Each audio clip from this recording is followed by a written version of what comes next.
Well, hello everybody out there in what is it? YouTube world, Facebook world. YouTube. It's a Yeah, world. all It's the worlds. our world, but the virtual world. There we go.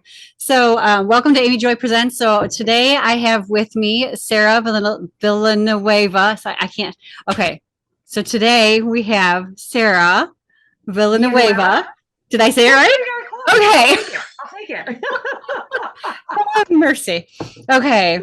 I like about 1 in 4 times I can actually say it correctly. So Yeah, yeah, well, it's a tricky one. It's it yeah, is. I always feel like if I go too fast, I'm going to cuss.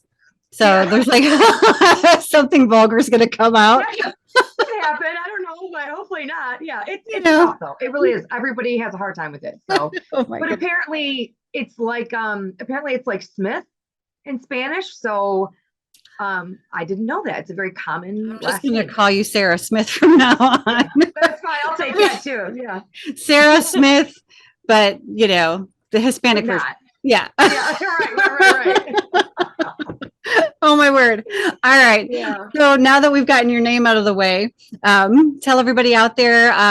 So basically who you are, what do you do? We're talking really this whole first segment of Amy Joy Presents is really about entrepreneurs and sort of those who are out there really taking the world, by the short hairs and dragging it around. And that's you. Well, first of all, let me just say a huge thank you, Amy, for having me. It's always been amazing to work with you. Yeah, And you're so right. I feel really honored that you've invited me on your podcast. So thank you for that. Well, thank you. Um, yeah. And so a little bit about what I do is what several of the things that I do are that I'm a keynote speaker and I like to speak motivation to organizations and women's groups. And I also do executive one on one coaching and corporate training. So it's kind of a big gamut, but all of what I do behind it is to encourage and motivate and help people see their own potential. And I just do it in different ways and different avenues. That's awesome. So, and I've known you for a while, so I've got a good picture, I guess, of what you do. But it seems to be the last several months, you have really just been knocking it out of the park. So, is there like a secret to your success? Is there a formula out there, or are you just like crazy like the rest of us who are just trying to figure it out? Well, yeah, I am trying to figure it out, to be honest with you. This is not anything I ever thought that I would be doing, to be quite honest. I worked for a very large company a while back, but I've been doing speaking now for over a decade. And it's kind of funny, a little bit of my backstory is that I was not a very good student in high school. I was good in the fact that I was friendly and I loved encouraging people. But a lot of times on the bottom of my report card with don't ever tell my kids, but very poor grades, it was talks too much in class. And so that now has become a living for me. So I'm really grateful. And I would love to go back to my high school counselor and say, see, this really paid off. I was practicing my communication skills. So as of right now, yeah, I've been extremely busy and I'm very blessed to be busy. And really, what it is for me is just all the connections I've made over the years and offering my services and looking for good fits. For me, that's really key is that I don't want to work with an organization or a group that I don't feel like we're a good fit. Because if we're not, they're not going to get the outcomes they're after. I'm not going to enjoy the work. And so there are times where I just have to say, maybe I'm not the girl for you. Maybe, I'm not going to get you what you're after. And I'm okay with that. So learning to have those partnerships where we can both agree and support one another is where I feel like I have been strongest. And my clients are ones that we still maintain relationships with even after the initial projects and then come back and do other projects as well. So that's not really a key or a secret, but that's just how I'm doing it as of right now. But who knows? It could change in a year or 2 years from now. Yeah, that's awesome. So I think that's important for everybody to know, though. Um, it's really important not to spin our wheels trying to find every client under the sun just to generate some income. It really is about finding your people, and those are the people that are going to generate the income, but also stick with you, I think, for, maybe a lifetime. So, yeah, so I think that's really important too. That's awesome.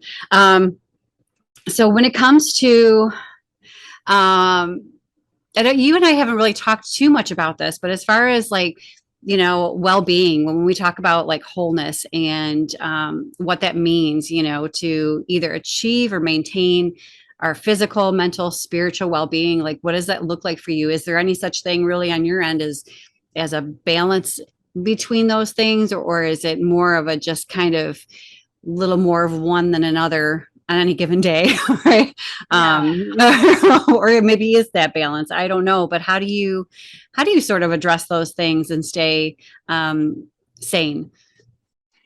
I'm working on it. It's a work in progress. One of the things that I've done now for about, I want to say 7 or 8 years, is that I do an annual retreat with myself. And it's in the beginning of the year, and I just take a weekend away from everybody. And what happened was several years back, I was working for another company, and I was booking my flight. We had an annual conference, and I dislike being away from my family.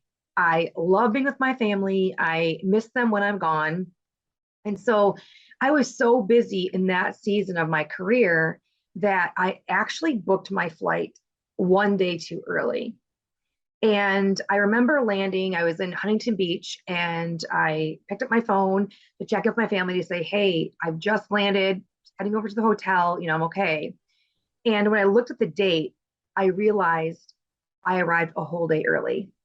Now, I was staying at a luxury resort that my company was paying for, and I booked myself a day early. And I'm like, oh my gosh, they're gonna think I'm such an idiot. But I was so busy with my career, and just things were just so rapid at that time that I booked a day early. So I go to my hotel, and I'd already brought some books with me, and I do that a lot because books are my friends. Hmm. And so come to find out, it wasn't a bad thing. And I spent that whole extra day I had by myself, and I was reading and praying and just really taking a whole day to take stock of my life and where I was going. And that was a very unexpected surprise for me.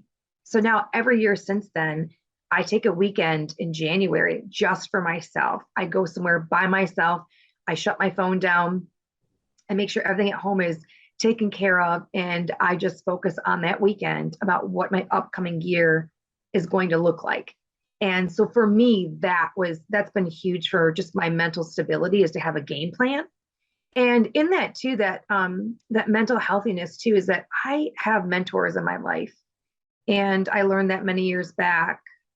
Having an older, wiser female mentor has been key for me to bounce ideas off of when sometimes I think I'm not sure about what I should be doing, or, and just to get that feedback has been just amazingly so helpful in making for me to make decisions in my life. Yeah. No, that's awesome. And I think that's important. I know you and I have talked about sort of that retreat, before. And I know we had talked recently even about maybe putting together like a full weekend writing retreat. And then I thought, oh my goodness, I need to plan a retreat and just attend it myself. Right. So Yeah, that's, no, that's like absolutely. the thing. Yeah. I think we do get so busy wrapped up in the work, the hustle of it all, it's not 9 to 5 for us, right? So we're the only Right. morons in history who would decide to work 80 hours a week so we didn't have to work 40 hours a week, right? So We're we're doing like, what we love. we're We're doing what doing we what we love. love. Yes, Yeah. exactly. And that's what keeps us going till midnight, and up at 6. Mhm. And, so it doesn't feel like work. I think there should be a new word for that. Yeah. But it really is, it's a labor of love, but I think that time away is really important. Something I really need to do at Yeah. some I think we all point. do. Yeah, just take a minute, take a day or two and just whatever. And I tend to I get alone and I'll just, I'll Netflix it all day long. You know what I mean? So Yeah. I'm afraid, but I'm like, well, maybe that's mental wellness too. Maybe that's, Yeah. just we've got to have those moments where we're not on, Yeah. we're not just, our wheels aren't spinning all the time. So, yeah, I think what you said too about the mentors, that's super important, to have people in our lives where we can bounce things off of, and we can, really not just have a sounding board, but be creative with one another and innovative, and I think that's what I really treasure about our friendship, is that we can come up with stuff and be really happy for each other and be like, no, that doesn't quite sound like it's going to work, or be like, yeah, go with that, roll with it. Yeah. So I think that's awesome. We need to have people in our lives like that, for me, I know the whole mental health thing. Of course, I have an amazing therapist, so I mean that helps. But I think everybody should have a therapist. I do too. Yeah, I mean that's Absolutely. yeah.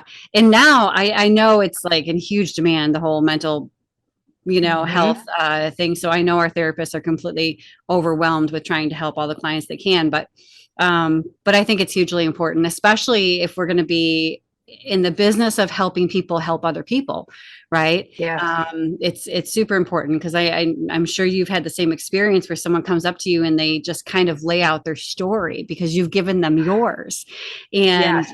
it's it's amazing, and it's refreshing for the soul. It really is. It just kind of fills you up, but it Yeah. also leaves you a little bit Great. drained. Yeah. Yeah. And you're Yeah. like, I need to go get filled up, I need, 100%. Yeah. yeah.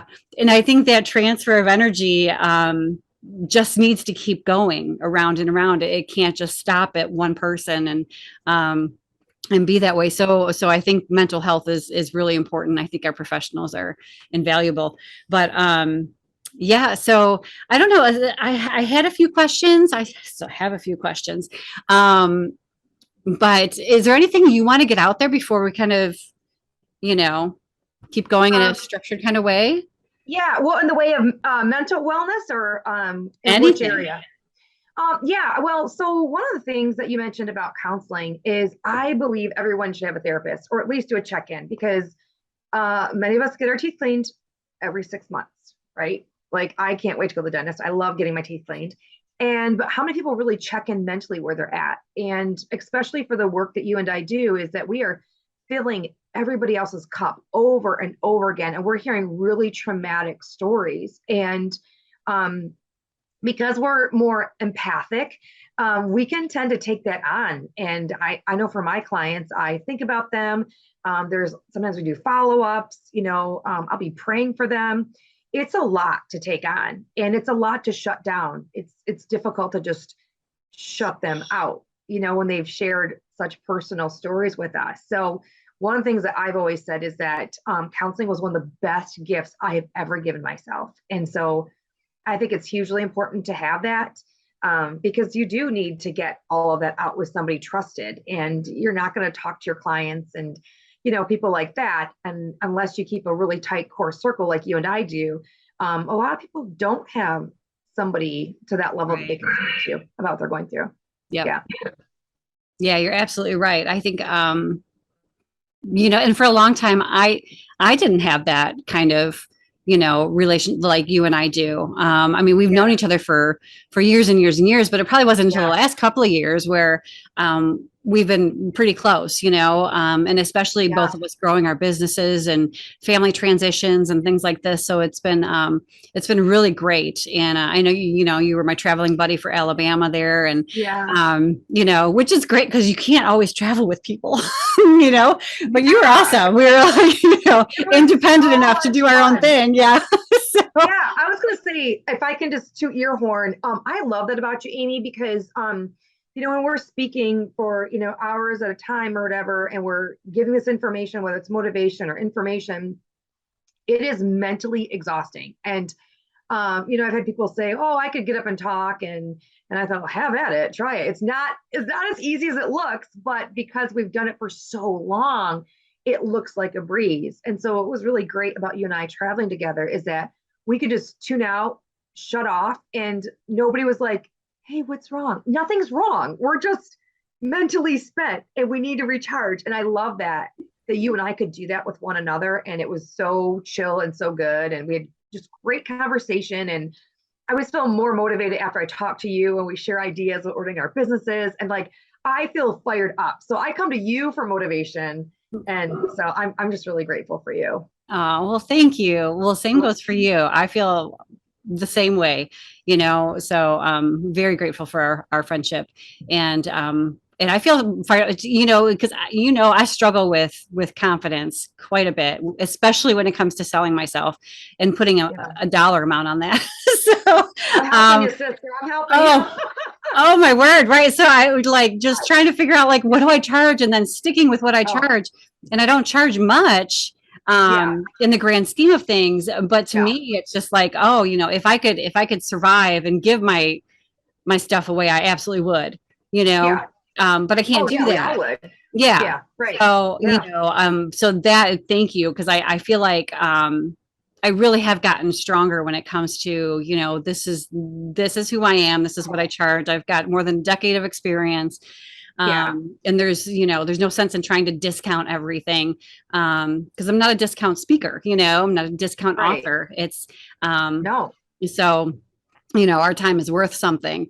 And I think that's Yeah, it's the important to take value that you into. bring. Yeah, absolutely. So I think, so along the way, I think maybe there are some secrets to success then, right? So finding out what our value is, having those mentors, taking time, just for us, Absolutely. so those are definitely some strategies I think that, and of course the mental health piece, finding, a therapist, psychologist, whoever that might be, to kind of, um, connect, because it's not the technique, it's the relationships, right? We don't grow Always. because we, practice some system somewhere. We grow because we formed relationships with other people.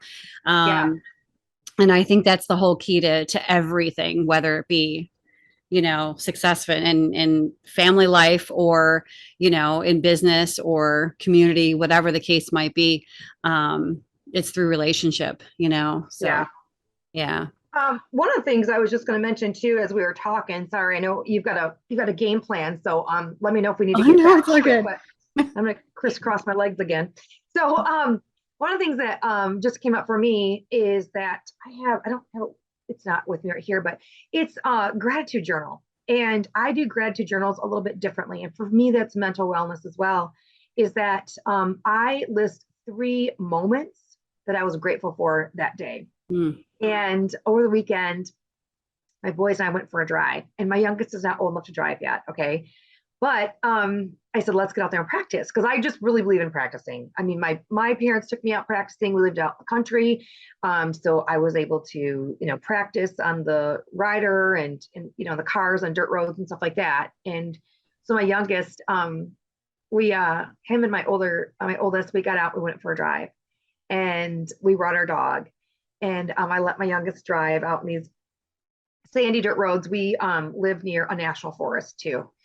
And so I got to take him driving, and just to see his face, like when he, I said, check your mirrors, you have seatbelt on, and he's not going any more than like 25, really. But to see the pride in his face, like to me, that was like snapshot moment. And I wrote that down.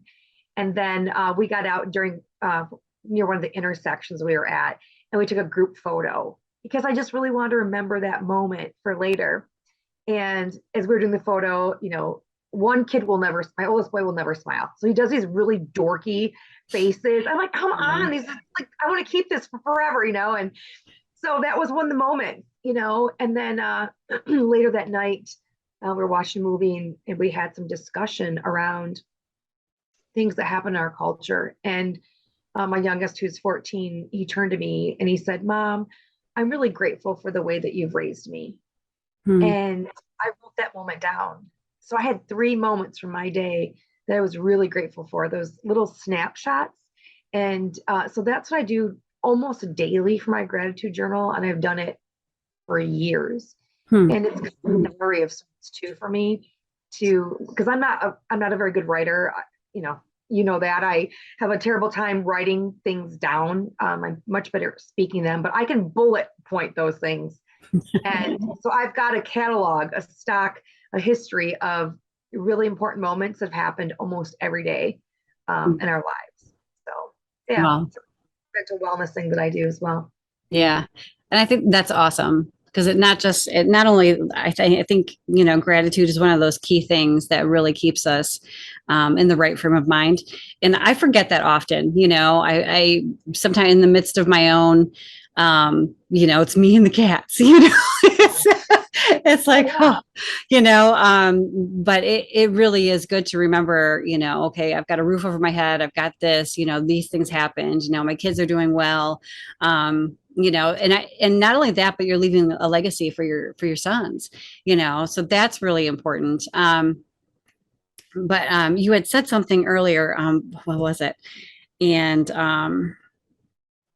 oh, it has left me. Hmm, I don't remember. So Well, was it about the driving or the I don't know. I don't think so. It may come to me. Um, mm, well, while you're thinking of that, you just mentioned gratitude. And just the other day, I found a very short journal entry I wrote for myself. It was just a prayer I'd written out. Not a journal, but in one of my, I have lots of blank books and I like to keep notes of ideas and stories for training. And this prayer I'd written out though was that it was like, Lord, give me direction and help provide for me this month. And it was a slim season financially. I mean, it was so slim. And that was about a year ago. So a year ago, I was just like, Lord, I want to make sure we got groceries in our house. And just looking back from 1 year ago to where we are now, I mean, it's just been overwhelming. And I'm so grateful that I am yeah. so busy. And so when we talk about balance, I don't believe that we always have balance. So I just wrapped up a project with a large global corporation. And it was a 2-month project. So I was traveling 3 days a week for 2 months. And for me, that's a lot to be away. And it was a challenge. It really was a challenge. But I also knew it was a season. And so now I'm putting my projects in ways that I'm having more time at home with my home team. And so I don't think we're always going to be balanced. There's going to be times where I need to spend more time at home than I do traveling. And sometimes there'll be times where I'm traveling more to make a bigger gap for me to be home longer. So I Yeah. don't think it's always going to be balanced. I think it's kind of one of those things that we say we're looking for, but I don't think it always happens. Just like raising children, right? Like that season of when they're small or they're nursing or, potty training. Like those seasons are up and down and up and down. But for me, one of my biggest foundations for success has been my faith walk. And, that's been ongoing since I was a little girl. And I have a daily practice. In the morning, I get up and depending on what the weather looks like, I head to the beach and read my Bible and listen to some praise and worship music and do a devotional. And that is standard for me. And I notice when I do get away from that practice, life begins to feel like a whirlwind and I Hmm. feel control. So that to me has been the greatest practice I've had. And whatever season I'm in is always my faith walk. Having scripture that I call my anchor scripture, those ones that the Lord just illuminates for me. And I hold on to those with all my might until I get to the next season and he shows me something different. And that really has been the strongest point for me for success and just feeling peace, in my life and in all areas of my life is my faith walk. Yeah. I think that's so important that you bring up. I know I feel like I'm missing a lot of that only because I struggled with faith for some time now, and it goes back and forth, and there really are seasons where where things are good and strong, and I'm like okay, but I think getting out of that practice too really has a lot to do with not quite feeling connected, and so I think it is something that, I at least need to work on as far as putting, some practice back into my life, with spending, some time with God and whatever that might look like. I'm not within walking distance to a beach. I'm just going to say Yeah. that. So, way jealous. So I got a Dude, I'm cornfield, but grateful. that's a little creepy. Well, yeah, there's that. Yeah. No, I'm really grateful for that beach. I am. I no, I really am. And I've always, we were always raised going to the beach in summers, and obviously we're in the Midwest. So we have very short summers. And so I try to maximize them to the utmost. But even on a rainy day, if I take my car and just park by the beach, we have a few beaches by us. Um, I'll just do that, and but that's kind of the thing that I feel like within success, especially as women, sometimes having our own businesses, Hmm. is that I need to stay connected to the Father. I need to stay connected to Him because I'm going to get some challenges and you're going to get some challenges. And I need to know who I am in Him. And Hmm. so when I know whose I am, I know who I am because I know whose I am. And for me, if I get away from that, things get murky, they get cloudy, decisions are not as clear to make. But when my values are very clear, there is no wandering, there's no straying. There's like we talked about our values, right? So when I'm working with an organization and they're like, and they see the ticket price, well, I'm bringing value, and this isn't an overnight deal. I didn't just start doing this yesterday. It's over a decade of teaching hundreds of clients, if not thousands. And so that's what I'm doing, and I just pray about that too. Lord, bring me a partner that I can help edify them and get them results that they're after, and bring some light to their organization, because that's my biggest thrill is if I can show people the hidden potential that's in them, and everybody has value. Yeah. And I teach that no matter where I'm at, is that you have value from your very conception. You were instilled with value from the Lord. It doesn't matter where you were born, where you were raised, you have value, and nobody can take that away from you because that has been God given to you. And so I think sometimes the fallacy is that, well, I can't do this because I was raised here or I was told this. And, to be quite honest, Amy, growing up, there was no expectation for me to succeed. There Hmm. really wasn't. And I knew that. I had poor grades. I was friendly. I wasn't always, diligent in my studies, clearly. But there really wasn't an expectation for me to succeed. And in our culture, boys are very much valued and girls not so much. And I knew that. But I also knew beyond just race and gender and culture that I am a daughter of the King. And He says certain things about me in the Bible that are just straight up facts. And so when I believe what He tells me, I don't have to believe what anybody else says about me. I Yeah. don't. And it's going to be up to me to decide who I'm going to believe. And I have put my faith in Him. I'm like, I want to believe what you say about me. And some days I wonder, like you said earlier, some Hmm. days I wonder, am I bringing value? No, yes, Lord, I am. And I will do my very best. And so it doesn't matter what other people expected of me to do or to fail even, because it's none of my concern. Yeah. And I think that's important. I think a couple of things you said there. So, um, there are days where I do struggle and I'm like, all right, so, where are you? But I think that's when we take the last assignment we had, we just continue to run with it until something else is illuminated. Right. So it's sort of like seeing that one step in front of us all the time, but we never see the full path. Yeah. It's just kind of, we trust, that spirit within us that just says, this is the direction you need to go now. Mhm. It's that intuition or gut or Holy Spirit, whatever you want to call it. It's that we talked about that the other day, that tacit knowing, right? So that Yeah. intuitive knowing. I know what I know, but I don't know how I know that. Right? Mhm. So it's just part Yeah. of us. Yeah. So I think that's really important for us to tune into that, right? To be intuitive with ourselves in every aspect of our lives, wherever we can be. So whether it's with eating or the new wave of intuitive eating, Mhm. or our spiritual health or our business or that kind of thing, I think that intuition is really important. And it's okay to not know what Yeah. exactly is Totally. coming next, because it changes all the time. Every time I brace myself for like, okay, this is what's next, it didn't go that way, and there's something completely Yeah. different that showed up. Yeah. So Yeah. it's like, And oh have the flexibility to roll with whatever comes next and trust that, yeah, okay, Lord, you've got a plan for me. Like you've said, if yeah, I'm following you, you've got a plan for me, you've got to figure it out. I don't have to know all the answers. And I Right. think that's what leaves a lot of stress for me is I don't have to know all the answers. Yeah. And I I just think don't. too, there's, because I don't know if everybody out there knows, but I study psychology in my doctoral program.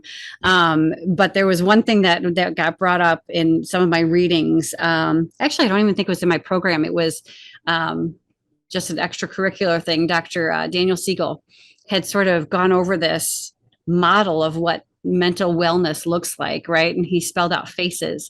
So if you're flexible, Mm, adaptable, cohesive, right? So if it flows together, energized and stable, right? So when we look at our that's good. lives, do they all have those things? Am I flexible, adaptable? Does my life have a Yeah. cohesive narrative to it? Is there energy in it, or is it Yeah. flaccid? Is it stable, or is it all over the place? So I think those are really good measures to see, what's happening. The other thing I want to segue just a little bit because one of the things that have been brought up, especially over the last couple of years, has been culture, right? And because you have a different cultural perspective than I do, because you are Hispanic, and so do your boys. So Mm. in a culture where your boys are valued, um, has that made a difference in what's happened over the last few years to I guess our white boys, or are they saying sort of or experiencing the same kind of things? Because I'll tell you, because my son is 23, right? And he's a white male in the society, and in the Mhm. society, he's called a pervert. He's called Mhm. an oppressor, right? He is the Mhm. scourge of the earth because he is Yeah. a white man in the United States. And I'm like, Yeah. how do you combat that? Because clearly he's an amazing young man. He's intelligent. He's got a wonderful job. He's all the things that you would hope for in your son, growing up. But he struggles so much, even just in the dating arena, because, he's labeled this horrible person because of, he's white and he's male. So Mhm.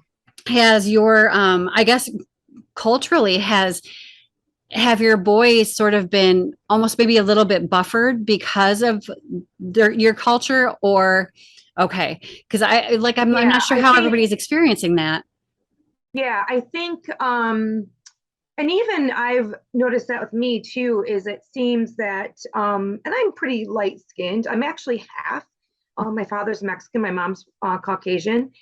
And so my boys are quarter, but they look very Hispanic. They very much do. But I think what I've noticed in conversation is that if you are some type of minority, whatever you say gets valued more. Hmm. And which is crazy to me. I don't get that because really at the end of the day, I just want to be judged by my character, the way I behave. And one thing I teach in my trainings even is that people are people. Stop labeling them. Stop doing that mess. And I even tell my boys because they are very integrity driven, and I have to tell them be very careful, never be alone with a female. Just because you don't want to ever be accused of something. I'm very careful as well when I do business. Same thing. I don't do business. I won't be alone. Traveling with a male. I'm very careful about the boundaries that I set. That they um, are God honoring, and it just you avoid any type of confusion, even if it's not, any type of miscommunication. But I do see how white males are getting the short end of the stick, and it's not right. To me, in my opinion, it's just a reverse discrimination. Hmm. That's the way I see it. Um, and I can say that I have been um, kicked out of a mall for being accused of doing things that I was not doing. And that I think really was racially motivated. This is when I was younger. And but I've always been a pretty darn good kid. I like following the rules, but I've definitely seen where um, it's to me, it just seems like a lot of reverse discrimination. And it's unfortunate and it's really ridiculous. And we need to stop doing the narrative of like everybody's a victim. We've all gone through stuff. Every single one of us has gone through something. It might not be the same, and it's never going to be the same. but we need to recognize that we're a lot more alike than we are different. And if we continue to just identify the differences over and over and over again, we are just putting everybody in little boxes.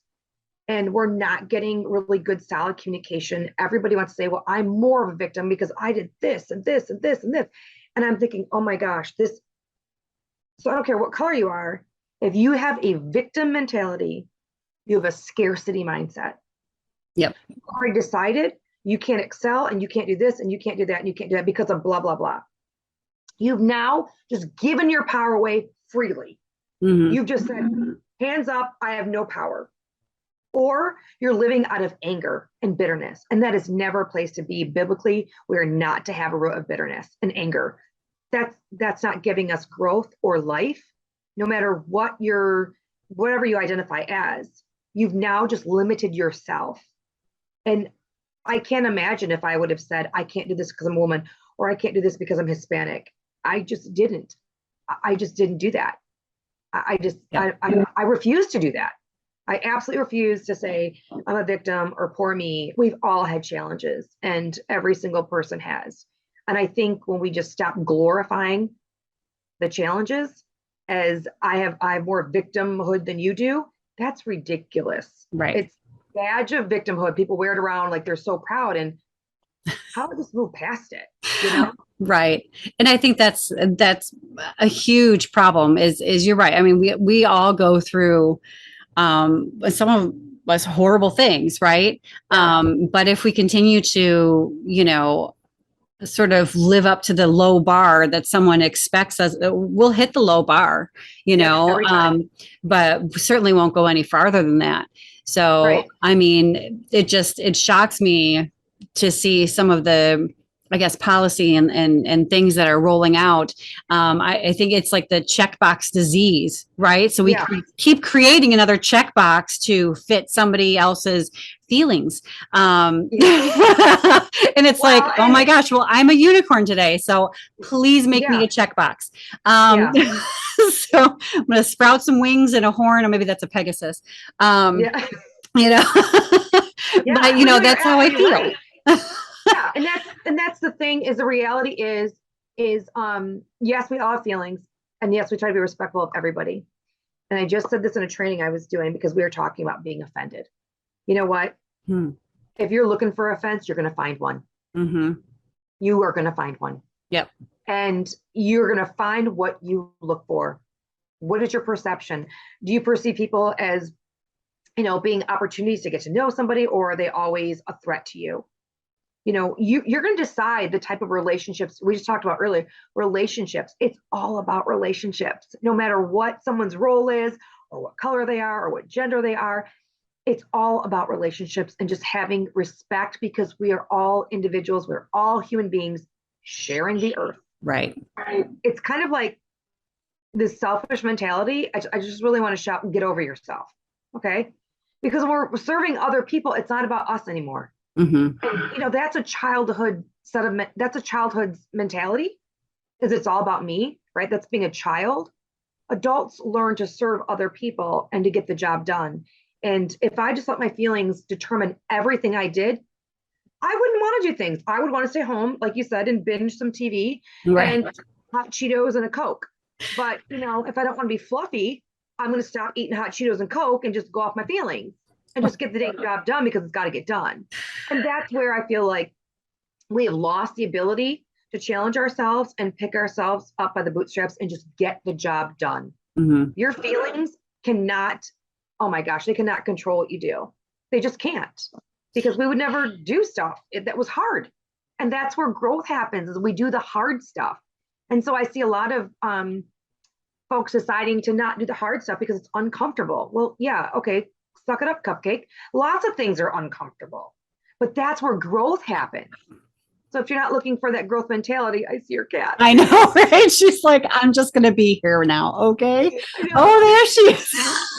There's her head. There's her head. Oh my goodness. Yeah. If you don't want growth mentality, sure, be offended. But you know what? Your best bet then really is to just stay locked up in your bedroom and order Uber Eats and don't ever leave. Right. Well, and that's the thing too. Like, I think there's a clear difference when I see this next generation coming up. I see the difference between my kids and some of their peers. You know what I mean? And I think sort of kudos to us for being strong businesswomen and raising our kids. You know what I mean? And Yeah. being women in a sort of a man's kind of world. You know what I mean? Not that we weren't welcome. It was just we had to figure out a way. You know what I mean? Yeah. A little Um, different way it, of doing. it really is. So uh, I think we're good at relationships, as opposed to maybe, men being good at relationships. A I little think different. business Yeah. has changed a little bit. Yeah. So not that I'm definitely not bashing on men or anything like that, but I Right. think business has changed. Uh, the way we do business, especially since we have so many communication avenues. You know what I mean? I mean, we can Yeah. just be in touch with so many people all the time. But how do you think that has impacted your boys to be a strong businesswoman and raising boys? Um, you Yeah. know? I try to intentionally have strong males in our lives, in our church, our close friends, our family friends. We have other families that we're friends with. And so I want to make sure they have really strong role models. Another thing is that I'm very intentional about what we consume. So the things that we listen to, the things that we watch and participate in. We're doing a social media purge right now. So I'm gathering all my information off my personal, Facebook page, and I'm closing it down and just keeping it for business. And my oldest son, who's 17, had Instagram. We both had it together. And I just had read several studies, and I realized it's not good for us, not just him as a teen, but also me as an adult. And I thought, you know what? Now I've got new information. What am I going to do with it? And I just read another article about TikTok too. And I know some people will be offended and want to defend TikTok all day long. Have at it. If you want it, take it. But the fact that the Chinese government won't even allow their own people to use TikTok, to me, says a lot. And I like to understand a product, where it comes from, who's promoting it, and why. And so, for that very reason, if somebody's producing something and they won't even let their own people use it, I why should I? So I'm just making some really conscious decisions about what we consume. And sometimes when I travel, my boys come alongside with me on the last day of class. Sometimes they'll get to come in for the graduation and introduce themselves. They just participated in a legislative camp that was for a week, where they get to debate on the House floor. At the end of the week, they actually go into full session at our state capitol. And so I have them involved in other leadership things for young people. But yeah, I just figure I can't tell them to do certain things unless I'm doing above and beyond of what I'm asking them to do. Because when you raise the bar, like you mentioned earlier, more chances and more likely than not, they are going to want to rise to meet that occasion. And I tell them, don't pick the low hanging fruit. Don't do the easy thing because it's easy, because you won't be satisfied at the end of the day. Mm-hmm. So, so I really try to stretch them just like I do with my clients. They're my kids, but I try to stretch their opportunities and put them in situations that are uncomfortable, because I want them to have the capacity to grow. And they've thanked me. And initially, some things they are really mad about, like the legislative conference that they went to, the camp. But now my oldest has gone back. I think I can't remember if it's his third or fourth year. My youngest was his first year. And then my oldest just took off a week after that conference. I let him drive down to Ohio for a leadership camp down there by himself at 17. But he's proven to me that he is trustworthy. He's extremely responsible. And so I give them the respect and the latitude when they've earned it for them to try new things. So I don't know. We have a great relationship. We went out for a drive a few nights ago. And when you talk about mental wellness, we have a family playlist that we've cultivated over the years, like songs that we just all like love. And we put our playlist on, and we'll take a drive at night to who knows where. We just drive, and wherever we land, we land. And we talk about dreams and goals, their future.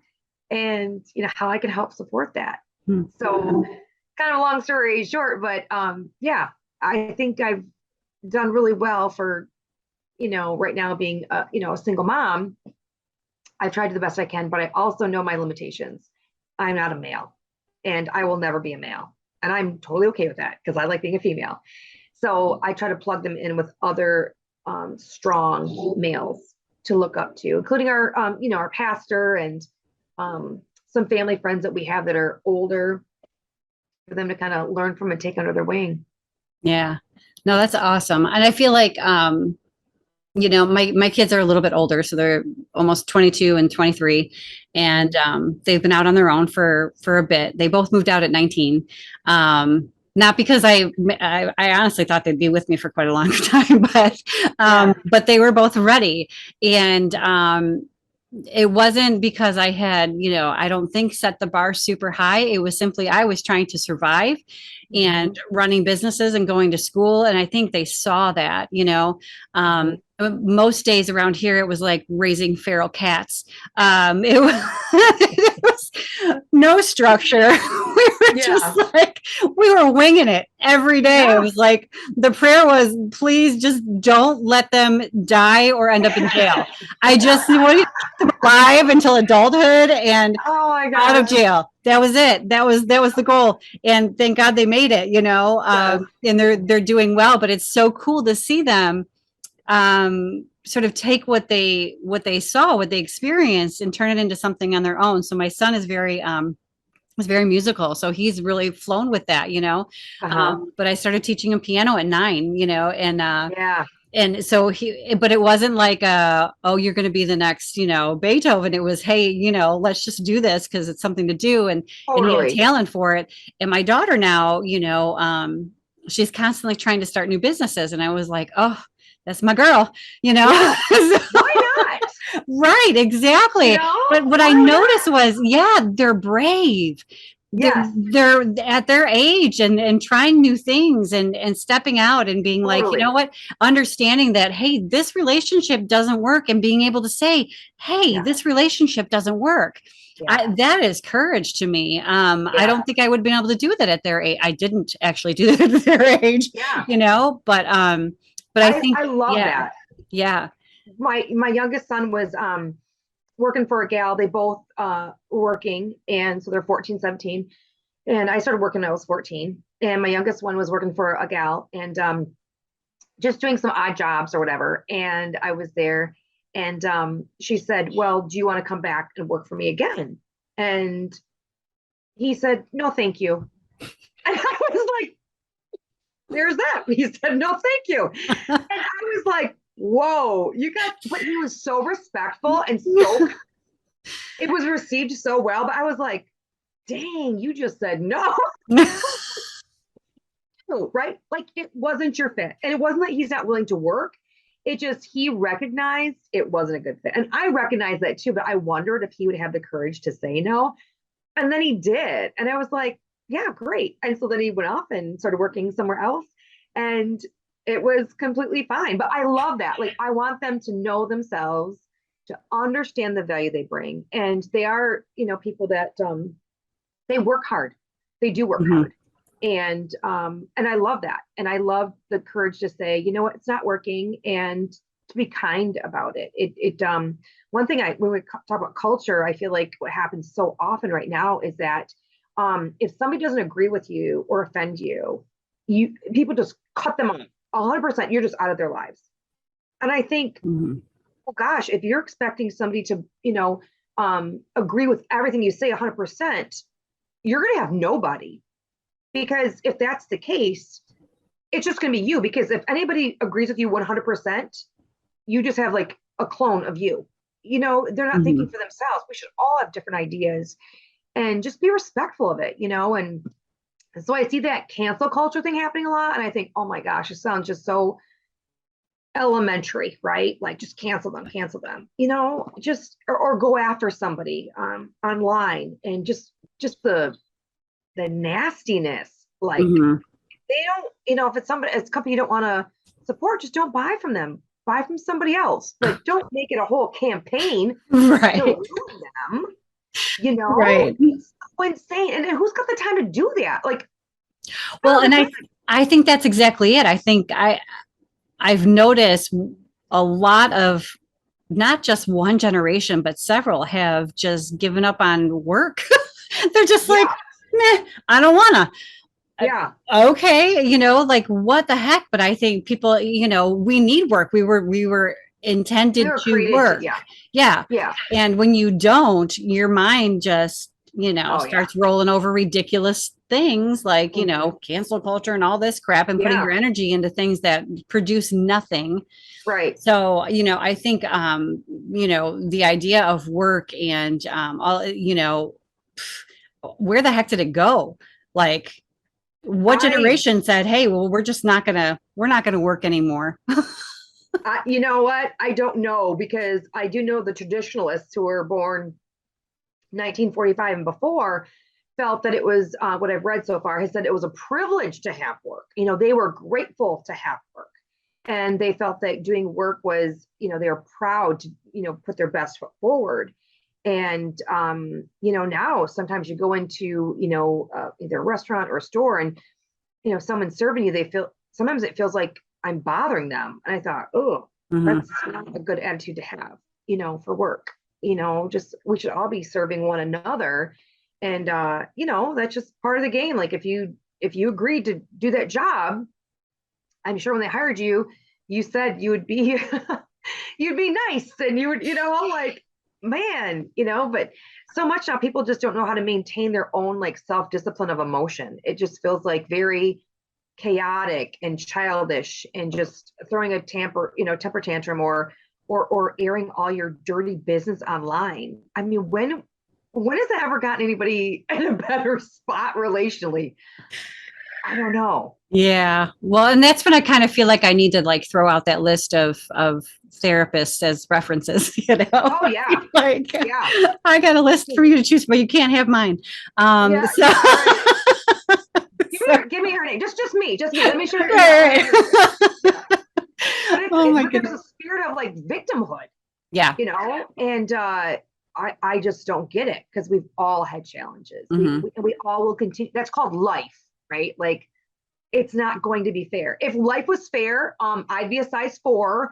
I wouldn't have to wear contacts, and I'd have straight hair, right? I would have to blow it out every day, and I would have had braces for 3 years. But life's not fair, I'm Yeah. sure, you know, it happens. Oh my goodness. It sure does. Yeah, we can't fix short for you. I'm sorry. Nope, can't do it. I Teas and tried. There's nothing to platforms. do. Oh my goodness. Oh my, well, what might happen is I may split this into two Sure. podcasts Okay. because this was awesome, This was but fun. it was super fun. This Oh was my super. gosh. You and I could go on. I I know. mean, I'm trying to like not bring up the next, yeah, yeah. So we'll Mhm. have to do it again where I bring it back on and we do something else and Okay. maybe we'll get some comments that'll actually, fuel the next Yeah, one. I yeah. know my next guest is going to be I don't know if you've met her. Her name is Nancy. She is No. she actually helps survivors of sex trafficking tell their story. So Oh, she kind of coaches them through putting their narrative together. So it's wow. really, really cool. But yeah, so I'll be talking to her next. So at this point, we're just going to say our goodbyes and or at least official goodbye, and then we'll say Okay. goodbye in a minute. So I can like so scratch to my head everybody out there already. in virtual Amy Joy Yeah. Presents world, thank you for joining us and see you next week. All right. Sounds great. Thank you. Thank you. That sounded so weird.